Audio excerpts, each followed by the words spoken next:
What would you do if the person you married to save your life became the one most likely to destroy it? It began with a whisper, the kind that slithers through crowded rooms and catches on trembling lips. She didn't marry for love, they said. She married for survival, in the heart of Seoul, where glass towers gleam like knives against the night sky. A woman named Haerin walked down an aisle she never dreamed of walking. Her veil shimmered beneath chandeliers, her eyes steady, her expression unreadable. The man waiting for her, Jihoon, looked every bit the perfect groom. Tall, composed, eyes dark as secrets. Cameras flashed. Guests smiled, but beneath the perfection was a contract, 10 pages long, signed in ink that felt heavier than blood. 6 months, that was the deal. 6 months of pretending. 6 months of shared photographs, whispered lies, and dinners where silence filled the space between them like fog. When it was over, they would go their separate ways, richer, freer, untouched, or so they thought. Haerin hadn't planned to marry anyone. Not after her company's collapse. Not after the investors turned their backs and the debts closed in like wolves. Jihoon, heir to one of the city's most powerful conglomerates, had his own reasons. His family wanted him married before he could inherit. Appearances mattered more than truth. And so, two strangers shook hands over champagne and promises, sealing a deal that would turn into something far more dangerous than either anticipated. The night after their wedding, the city outside pulsed with neon and rain. Haerin sat at the edge of their hotel bed, the dress still clinging to her shoulders, her makeup smudged at the corners of her eyes. Jihoon poured 2 glasses of whiskey, his movements precise, deliberate. "We don't have to pretend here," he said quietly, handing her the glass. She didn't meet his gaze.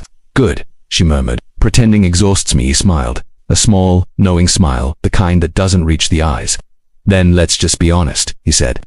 "At least when it's just us." But honesty, she would soon learn, was the one thing neither of them could afford. For weeks they performed their roles perfectly. The perfect couple at charity galas, the loving pair caught in candid photographs that weren't so candid after all. Their arrangement was seamless, a business transaction wrapped in lace and charm. But somewhere between the flashes of cameras and the echo of their footsteps in marble hallways, something began to shift. It started with small things, a look that lingered too long, a laugh that sounded too real. The way Jihoon brushed a strand of hair from her face when he thought no one was watching. And in return, Haerin found herself memorizing the cadence of his voice. The quiet exhaustion in his posture, the unspoken loneliness that matched her own. Desire, when it comes uninvited, doesn't announce itself, it seeps in through the cracks, soft and slow, until it's too late to shut it out. One night, during a storm, the power in their apartment flickered out. Jihoon was standing by the window, his silhouette cut against the city lights, when Haerin said softly, "Do you ever wonder what happens if we stop pretending?" He turned to her, and in that silence, something dangerous sparked between them. From then on, the rules of their contract began to blur. The late-night talks turned into touches. The touches turned into something deeper, darker, harder to control. What had begun as a convenient arrangement was now a game neither could walk away from. But every game has its consequences. Haerin started noticing things. A call that ended when she entered the room. A document Jihoon hid when she walked by. Strange men watching her car. She tried to ignore it, to tell herself she was imagining things. Until one evening when she found a letter slipped under her door, unsigned, written in hurried ink. "Get out while you can." At first she thought it was a joke, but then she noticed the way Jihoon's expression changed when she mentioned it. That brief flash of something cold, like fear or anger, quickly masked by charm. "Don't take things like that seriously," he said. "People love to cause trouble." Yet she couldn't shake the feeling that she was being pulled into something she didn't understand. A few days later, Haerin received a call from an unknown number. The voice on the other end was low, urgent. "You don't know who you married," it said. "You think you're in control, but he's not the man you believe he is." Then the line went dead. She tried to confront Jihoon, but he only smiled, calm, unfazed. "You're stressed," he told her. This was never supposed to be emotional. That night, she dreamed of drowning, sinking in water that tasted like whiskey and lies. The next morning, she found something strange in his study. An envelope with her name on it, but sealed. Inside were photographs of her, taken weeks before they met. Her leaving her apartment, meeting someone in a cafe, her expression always unaware. And one photo that froze her blood, her sleeping in her own bed. She dropped the photos, hands trembling. "Why do you have these?" she demanded. Jihoon's eyes darkened. "Because I had to know who I was dealing with," he said. "You weren't exactly transparent either, were you?" Haerin's breath caught. "You investigated me. I protected myself," he replied quietly. "That's what people like us do." That was the moment she realized their contract wasn't between equals, it was a chessboard, and she was already 3 moves behind. Still, something about him held her captive. The way he looked at her, not with tenderness, but with hunger, as if she were both the prize and the threat. She should have walked away. But desire, once it becomes entangled with danger, is almost impossible to untangle. Their nights grew more volatile. Arguments laced with longing. Silence thick with everything unsaid. The line between love and manipulation blurred until even she couldn't tell where one ended and the other began. And then, one evening, as the city roared beneath their penthouse, Jihoon poured another glass of whiskey and said, almost wistfully, "You know, if we weren't pretending, I might have fallen for you." Haerin's heart twisted not with affection, but with dread, because in that moment, she saw something in his eyes she hadn't seen before, regret, and a shadow of something darker. A week later, Jihoon disappeared. His car was found abandoned near the Han River, the engine still running. His phone, his wallet, everything gone. The police questioned Haerin for hours. She told them everything she knew, which wasn't much. Their marriage was fake. They'd been together out of convenience. But as she spoke, she could feel their suspicion tightening around her. When she returned home, her apartment had been broken into, the drawers overturned, papers scattered, the contract missing. On the floor, by the window, she found a single item, Jihoon's wedding ring. That night, she stood in the dark, the city stretching out below her like 1,000 unspoken questions. She couldn't tell whether she was mourning him or fearing what came next. Because if Jihoon was gone, someone had made him disappear, and whoever it was, they might be coming for her next. A few days later, she received another envelope. No return address. Inside a single photograph, Jihoon alive, sitting in a dimly lit room looking straight into the camera, his expression unreadable. On the back, just one sentence: "The game isn't over." Haerin's hands trembled.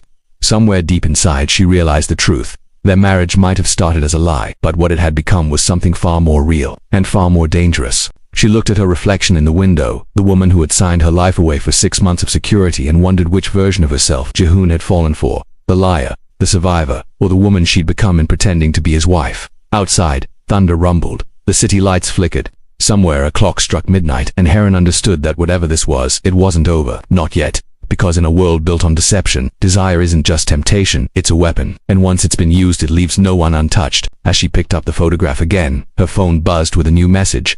Unknown number. Just 3 words: "Come find me." And in that instant, Haerin knew the contract she thought had ended had only just begun. The message glowed on her screen like an ember in the dark. "Come find me." Haerin stared at it for what felt like hours. The words pulsed against her skin, her heartbeat sinking to their rhythm. She wanted to believe it was a hoax, that Jihoon was gone and someone was playing a cruel trick. But deep down, in the place where fear meets instinct, she knew he was alive, and he wanted her to follow. The next morning, the city looked different. The streets felt sharper, the people more distant. Every reflection in a window seemed to watch her. She deleted the message, but it stayed in her mind, repeating itself with every step she took. "Come find me." She started with what she knew, the photo. The room behind Jihoon was small, the walls bare concrete. A single light hung from the ceiling, flickering. No visible windows, but on the edge of the frame, faintly, there was a red sign reflected in a mirror, a few blurred Korean characters and the faint glow of a neon dragon. Haerin's breath caught. There was only one place in Seoul where that sign existed, a rundown alley in Itaewon behind an old jazz bar. That night, she went there. The rain came down in sheets, washing color from the streets. The bar's sign buzzed weakly above her, half-lit, the dragon's tail flickering.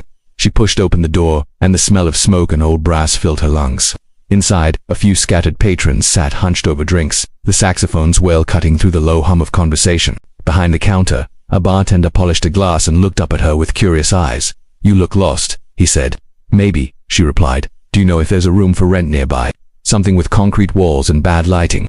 He paused, his hands freezing mid-polish. Then, very quietly, he said, "You shouldn't be looking for that place." Haerin leaned in. "Then you know what I'm talking about." The man exhaled, his shoulders sinking. "People who go looking for him don't come back the same," he murmured, "if they come back at all." Before she could ask more, the door behind her opened, a gust of wind sweeping in. She turned, but the doorway was empty. Only the sound of rain, and she looked back. The bartender had slipped her something across the counter. A key, old, tarnished, a number etched into the metal. 23, last door at the end of the hall, he said. "If you're brave enough." Haerin hesitated only a moment, then she went. The hallway behind the bar was narrow and dimly lit, the sound of music fading as she moved deeper, door after door, each one marked with a different number, until finally -23. Her hand shook as she turned the key. The room was empty, save for a single chair and a small recording device on the floor. The red light on it blinked steadily. She crouched down, pressed play, static filled the air. Then Jihoon's voice, low, strained, different. "Haerin, if you're hearing this, it means they've found out." A pause. "The contract wasn't just about the marriage, it was a cover for something else. My family, they're not who they seem. The merger, the money, it's all tied to something darker. And now, they think, you know." Her throat tightened. "Know what?" she whispered, as if he could hear. Jihoon's voice continued. "Don't trust anyone who says they're helping. Not the police, not the lawyers, not even the ones who say my name. They're watching you, just like they watched me." A soft click. Then silence. Haerin sat there, the recording still in her hand, the air suddenly heavy. The walls felt closer now, pressing in. Somewhere above her, a floorboard creaked. She looked up, nothing, but she could feel it. She wasn't alone. She left the bar in a hurry, her footsteps echoing down the wet street. A car engine started behind her. Headlights flared. She turned a corner, ducking into a narrow alley, heart racing. The car slowed, idling near the intersection, its beams sweeping past her. Then it drove away. When she finally reached her apartment, the door was ajar. Her breath caught. Inside, the lights were off. The smell of her perfume hung faintly in the air. Everything looked untouched until she saw the photo frame on her table, the one from their wedding day, now shattered.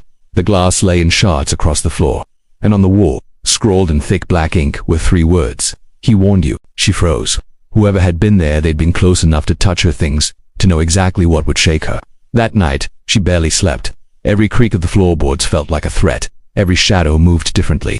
She kept the recording device under her pillow, as if Jihoon's voice could somehow protect her. The next day, she went to the only person she still half-trusted, Min-jae, her former business partner, the man who had watched her fall from grace when her company collapsed. Min-jae met her in a quiet cafe near the river. He looked older than she remembered, or maybe it was just that everything around her seemed aged, now worn thin by fear. "Haerin," he said softly, "you shouldn't have come here." "I found him," she said, "or at least, I found a message." Min-jae's eyes flickered. A message.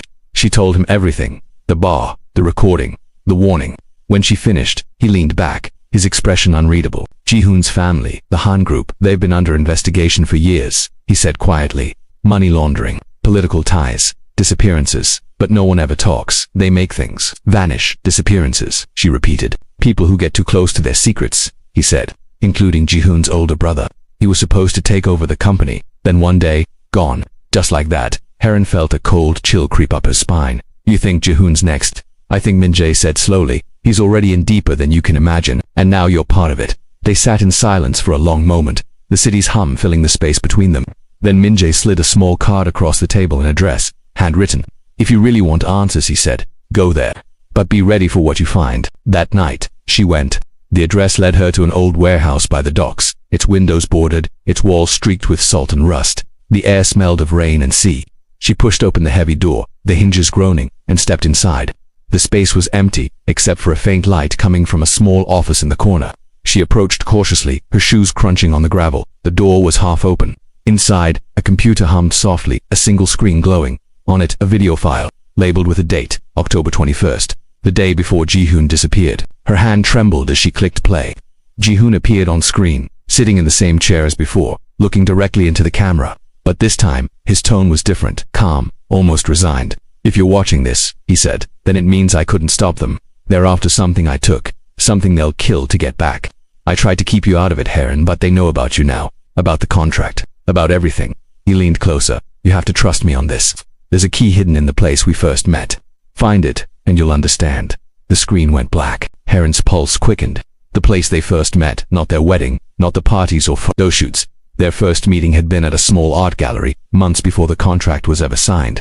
She'd gone there to escape the noise of her crumbling world. He'd been standing before a painting, a quiet forest scene, and had said, almost absently, "It looks peaceful, but look closer, there's a storm coming." She hadn't realized then how true those words would become. Now standing in the warehouse, she whispered to herself, "The gallery." As she turned to leave, she caught sight of movement in the reflection of the computer screen, a figure in the doorway, watching her. Before she could react, the lights went out. Darkness swallowed the room. She ran through the warehouse, across the wet pavement, the sound of footsteps chasing close behind. Her breath came in short gasps, her mind replaying Jihoon's words over and over. "The place we first met." She reached the main street, the glow of traffic and neon washing over her like salvation. When she looked back, the figure was gone. Only the rain remained. Hours later, she stood before the gallery's locked doors, drenched, shaking. The place had been closed for months, but she found a way in, a side entrance left unlatched, the metal scraping as she pushed it open. Inside, the air was thick with dust and memory. The paintings were still there, draped in white sheets like forgotten ghosts. She walked through the aisles until she found it, the forest painting. Behind the frame, something small and metallic caught her eye, the key. She pulled it free, her fingers trembling. Attached to it was a small tag with an address written in Jihoon's handwriting, an address she didn't recognize. But before she could think, a voice came from behind her. "I see you found it." She turned and froze. Jihoon stood in the doorway, drenched, pale, but unmistakably alive. For a heartbeat, neither of them spoke. Then he stepped closer, his eyes burning with something between relief and regret. You shouldn't have come this far, he said. Haerin's voice broke. You told me to. He gave a hollow laugh. I didn't think you'd actually listen. Lightning flashed outside, throwing their shadows across the walls. What is this, Jihoon? She whispered. What did you get us into? He looked at her, the same calm she'd once mistaken for control, now fractured by exhaustion. It's not just a contract anymore, he said. It never was. She took a step toward him. Then what is it? He hesitated. And then, softly, it's a trap. One I set myself. Outside, thunder cracked like the sky breaking open. The light flickered, and before Haerin could speak, the sound of approaching sirens filled the night. The sirens tore through the night like the scream of something ancient and merciless. Red and blue lights spilled through the gallery windows, washing over Jihoon's face, making him look both alive and ghostly at once. He didn't move, neither did Haerin. They just stood there breathless, surrounded by shadows and half-covered paintings, as if time itself were holding its breath. Then Jihoon spoke, barely audible over the approaching chaos. They found us. Haerin's pulse thundered in her ears. He met her eyes.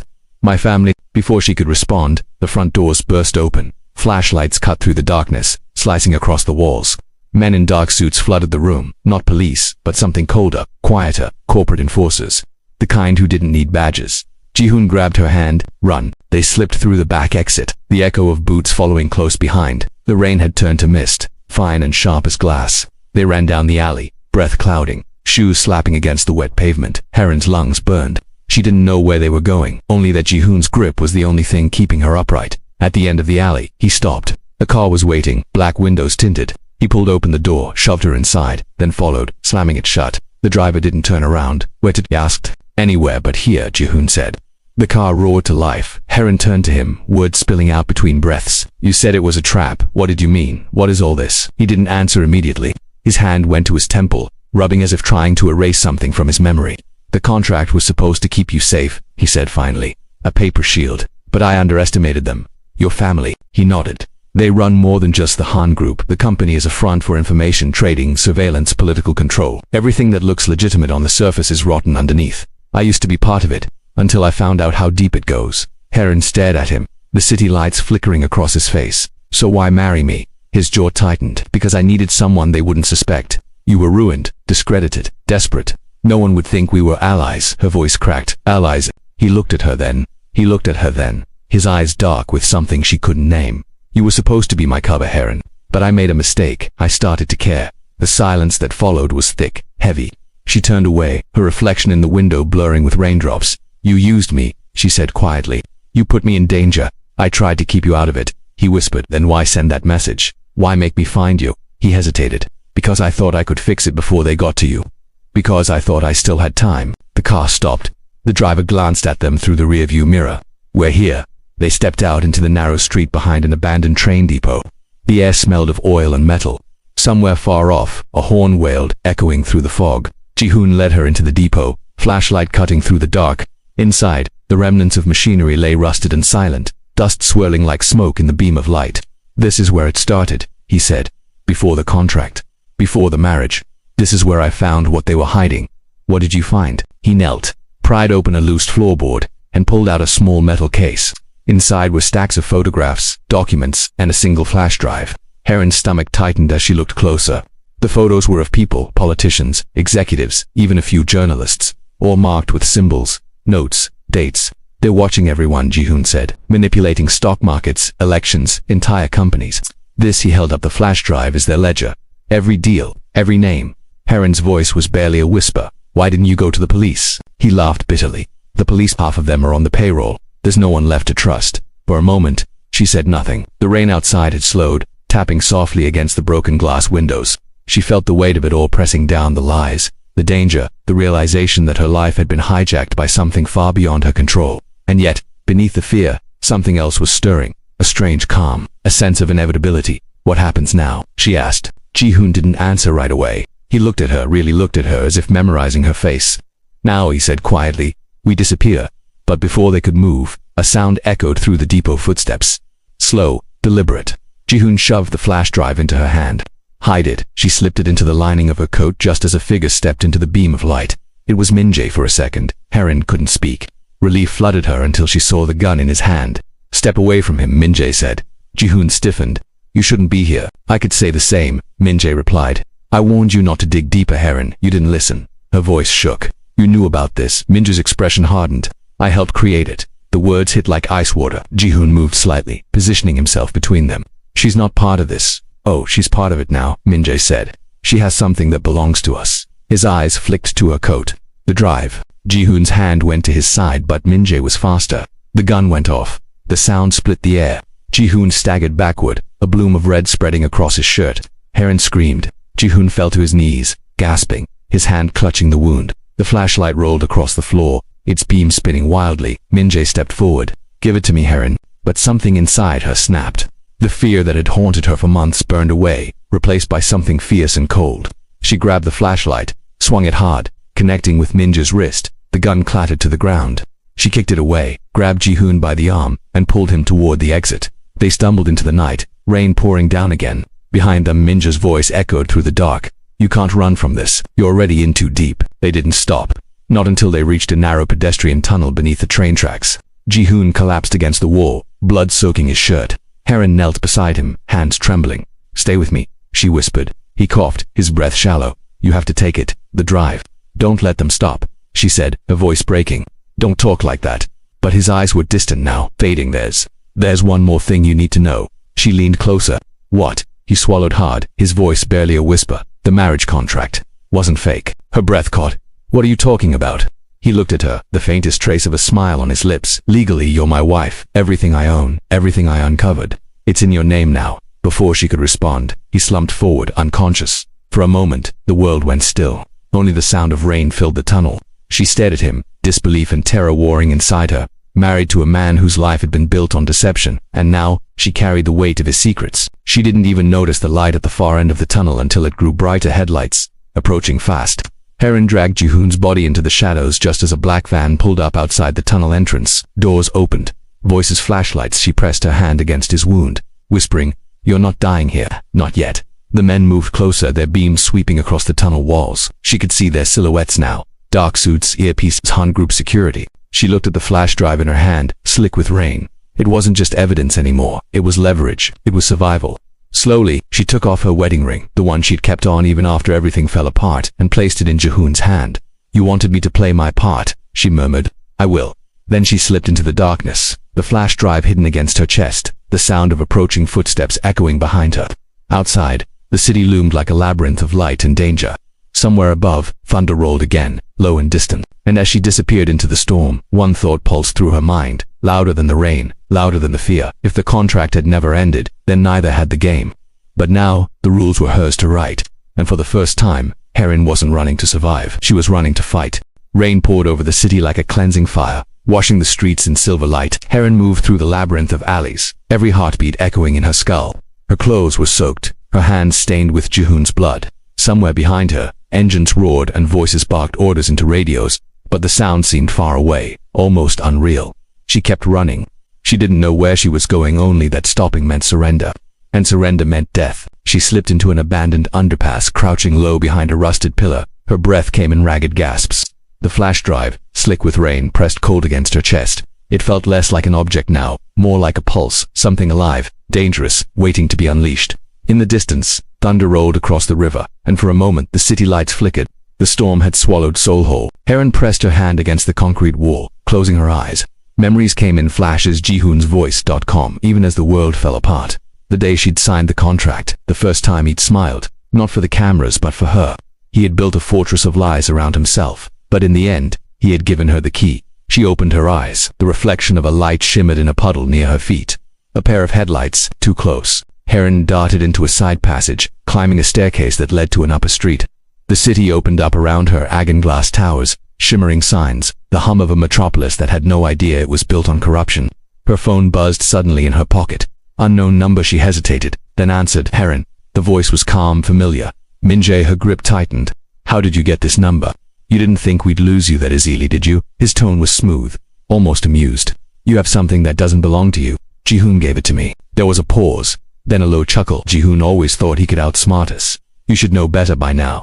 You're not the hero of this story. Haerin's breath trembled. Maybe not, but I'm still standing. She looked out at the city, the endless grid of lights stretching into the mist. You're wrong, she said quietly. It already touched me.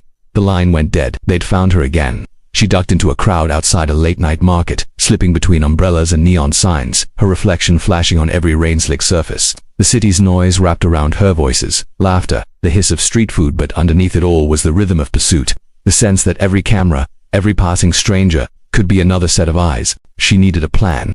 Jihoon had said the drive was their ledger: names, deals, secrets.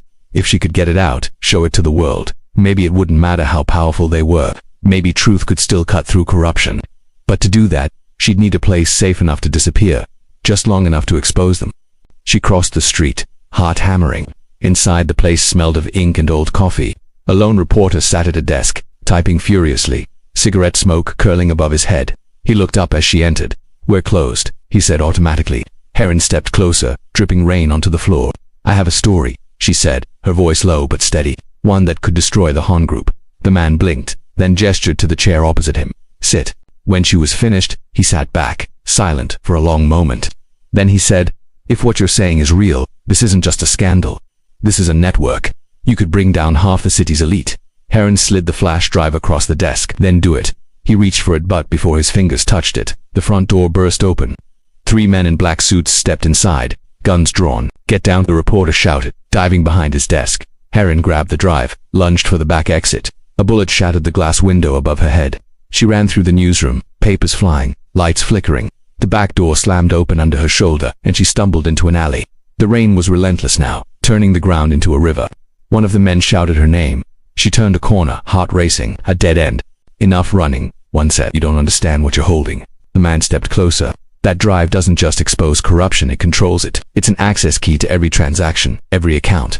Jihoon wasn't trying to destroy us, he was trying to take our place." For a moment, the world tilted. The rain fell harder. "You're lying," she whispered. "Am I?" He smiled coldly. "Ask yourself why he made sure it ended up with you. Why he married you in the first place. You think he was protecting you? He was protecting himself." The words hit like knives. Haerin shook her head. "No, he changed." Her mind reeled. The memory of Jihoon's eyes, the weight of his last words. The marriage contract wasn't fake. Could it be true? Had she been just another move in his plan? Haerin took a step back, the wall cold against her spine. The rain drowned out her heartbeat. She looked at the flash drive in her hand, at the reflection of the man's weapon glinting in its metal casing. Jihoon hadn't wanted the power for himself. He had wanted to expose it, to destroy it from within. That's why he'd tied everything to her, because she was the one person they wouldn't see coming. She met the man's eyes. "You're right," she said softly. "He gave it to me." The man's gun swung up instinctively, following it. That was all the time she needed. She lunged forward, grabbed his wrist, forcing the gun aside. The shot fired into the sky, the recoil sending him stumbling backward into a puddle. The other man charged, but Haerin kicked the gun toward the alley's drain. It slid into darkness. By the time she reached the end of the street, the city was alive with sirens, real ones this time. Police cars, journalists, crowds gathering. Someone had leaked something. The mirror. She realized then the reporter must have seen enough, uploaded enough before the attack. The story was out. Haerin slowed, leaning against a lamppost, the rain washing away the blood from her hands. Her whole body trembled. The chaos she had unleashed was both terrifying and liberating. Somewhere behind her, the men shouted into radios, but their power was unraveling, thread by thread. She looked up. Through the storm, the first light of dawn was beginning to rise, faint and gray. Then, a voice behind her, weak but familiar. How she started. She walked toward him slowly, disbelief softening into relief. "You're alive." Haerin searched his face for answers. "They said you wanted to take their place. That this was all about control." Jihoon's expression darkened. "That's what they want you to believe. The drive wasn't just dated, it was access. I could have used it to replace them. I didn't. I gave it to you because I knew you wouldn't." He looked at her eyes, soft, filled with something raw. "Because you were the only person who didn't want anything from me." Haerin reached out, brushing a strand of wet hair from his face. "It's over," she said. Jihoon shook his head faintly. "Not yet. They'll come after you now.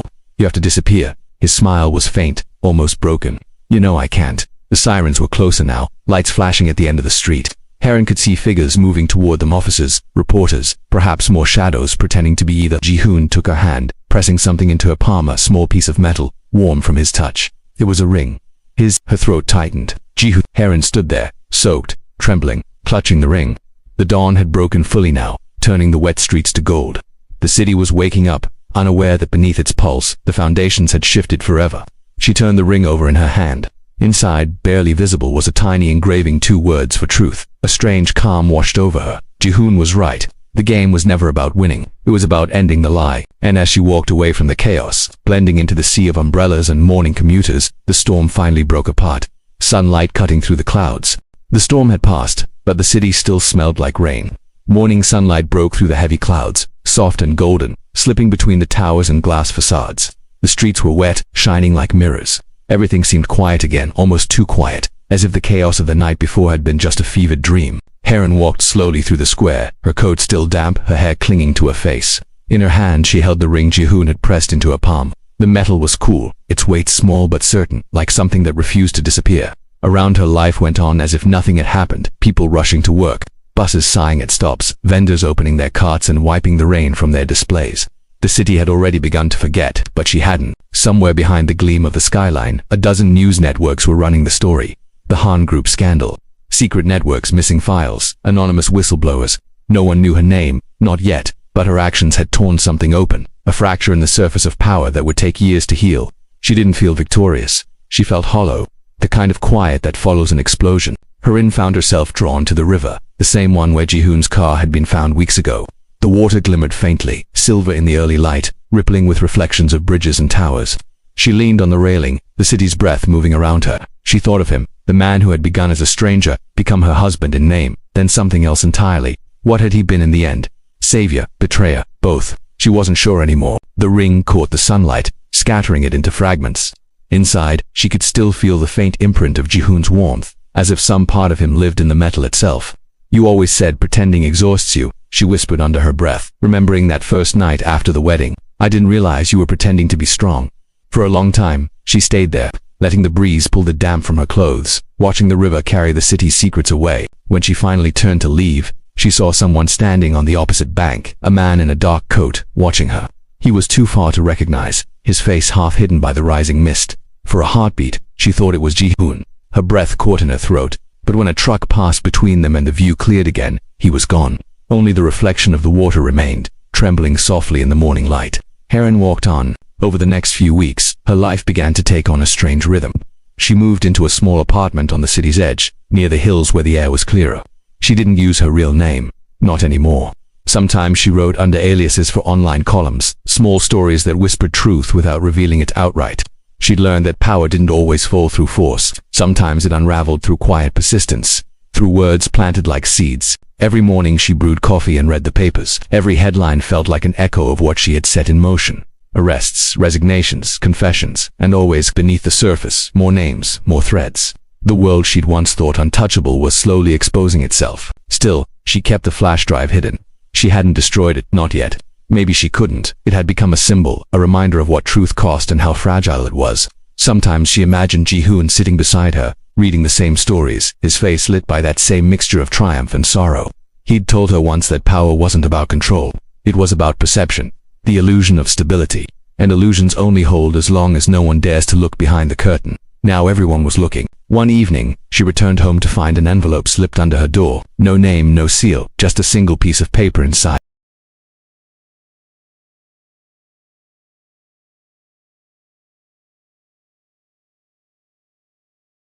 She didn't try to find out. Some things, she realized, weren't meant to be proven. Some truths lived better as questions.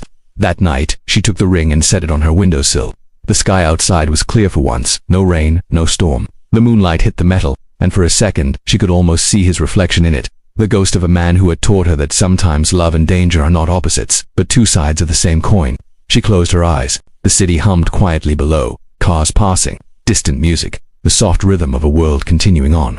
For the first time in a long time, the sound didn't frighten her, it grounded her. In the end, the contract had been real, but not in the way it was written. It wasn't about signatures or legal ties. It was about choices, about what they had both been willing to risk for something larger than themselves. The dangerous game of desire hadn't been about love versus power. It had been about what happens when both burn in the same fire. She thought about the woman she'd been when it all began, desperate, cornered, clinging to survival. And she realized that somewhere between deception and revelation she had found something unexpected. Not safety, not even love, but freedom. Not the kind of freedom that comes from running away, but the kind that comes from finally standing still, unafraid of what might follow. She took a slow breath, opened the window, and let the cold air rush in. The ring gleamed faintly on the sill, catching the first flicker of dawn. Somewhere in the distance, a newscaster's voice drifted through an open apartment window. The Han family was being tried. Investigations continued. Whistleblowers had come forward. Change, it seemed, was already in motion. Haerin smiled, small, tired, but real. She didn't know what the future would look like, but she knew this. The past no longer owned her. The lies no longer defined her. She had survived the game, and in surviving, she had rewritten it. She turned off the light, leaving the ring to shine quietly in the dark. Outside, the city was alive again, no longer a prison, but a promise. And as she stepped out onto the balcony, watching the slow pulse of headlights along the river, a thought settled over her like the hush before a new beginning. Maybe every love story is a contract of sorts, a bargain between who we are and who we become when we dare to feel. Maybe every truth begins as a lie we finally decide to stop telling ourselves. The night wind moved through her hair, cool and forgiving. She lifted her face to it, eyes half closed, the world unfolding beneath her like a second chance. Far below, a train rumbled across the bridge, its windows glowing like embers in the dark, carrying strangers to places unknown. Haerin watched until it disappeared into the horizon, its sound fading, soft and steady, like a heartbeat. And when silence returned, she whispered to no one in particular, "It's over now," but in her voice, there was no grief, only peace, because some endings she knew aren't about closure at all. They're about becoming someone new in the aftermath of everything that tried to break you. The city exhaled, lights flickering against the river. And for a long, quiet moment, it felt as if the whole world was finally breathing with her. Then the screen fades to black, and in the darkness, only a question remains. Not for her, but for anyone still listening. When the game ends, and the truth is all that's left, who are you then?